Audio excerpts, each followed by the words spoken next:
Selamat pagi, di sini saya akan mempresentasikan hasil tugas saya tentang saluran pemasaran biji kopi Robusta di Desa Kalijaya, Kecamatan Banjarsari, Kabupaten Ciamis.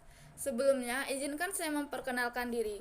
Nama Niluh Widya Puspitasari, NPM 2754019, mata kuliah Ekonomi Pertanian D4 Agribisnis Pangan. Saluran pemasaran produk biji kopi Robusta. Gambar pola saluran pemasaran. Terdiri dari saluran pemasaran 1, diawali dengan petani, ke pedagang pengepul, kemudian ke konsumen industri. Saluran pemasaran kedua, diawali oleh petani, ke pedagang pengepul, ke pedagang besar, dan kemudian ke konsumen industri. Penjelasan saluran pemasaran. Pola saluran pemasaran 1 dan 2 yang digunakan petani kopi Robusta di Desa Kalijaya, Kecamatan Banjarsari, Kabupaten Ciamis.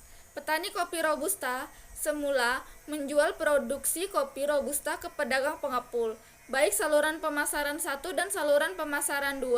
Petani kopi Robusta menjual produksinya dengan membawa langsung ke pedagang pengepul dengan tanpa biaya transportasi dikarenakan semua petani dalam menjual kopi Robusta dengan cara jalan kaki karena petani dan pedagang pengepul berada di suatu wilayah desa.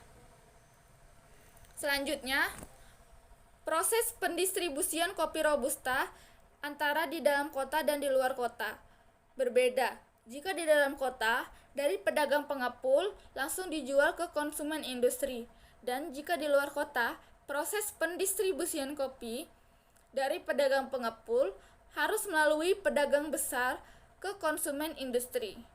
Selain itu, hanya ada satu pola saluran pemasaran menyebabkan terjadinya pasar monopsoni di mana pedagang paling berkuasa menentukan harga. Lembaga pemasaran yang terlibat dalam penyampaian proses komoditi kopi dari petani ke konsumen, baik konsumen yang berada di luar kota maupun di dalam kota, yaitu yang pertama, petani, kedua, pedagang pengepul, ketiga, pedagang besar, dan yang keempat, konsumen industri. Fungsi pemasaran. Petani melakukan fungsi pemasaran yaitu pemanenan, penjemuran, penggorengan, penyimpanan, penjualan, dan informasi harga.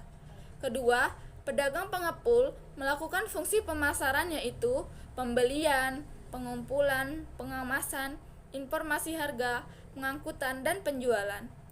Kemudian pedagang besar melakukan fungsi pemasaran yaitu pembelian, pengemasan, informasi harga, penjualan, pengangkutan. Yang terakhir, konsumen industri hanya melakukan fungsi pemasaran yaitu pembelian dan pemrosesan. Margin pemasaran biji kopi Robusta. Pada saluran pemasaran 1, petani menjual ke pengepul sebesar Rp16.400 per kilogram.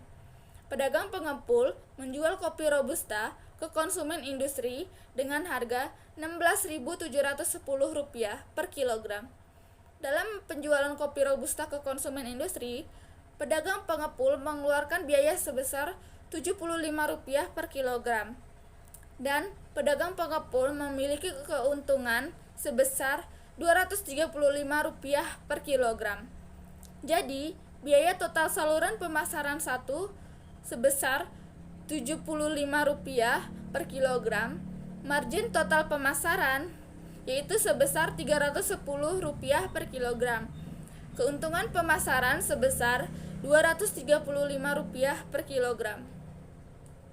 Pada saluran pemasaran 2, petani menjual ke pengepul sebesar Rp16.200 per kilogram dan diterima oleh pedagang besar dengan harga jual sebesar Rp16.710 per kilogram.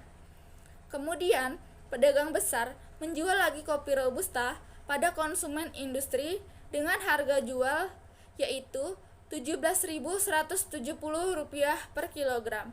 Jadi, total biaya pemasaran 2 sebesar Rp324,53 per kilogram. Margin total pemasaran sebesar Rp970 per kilogram.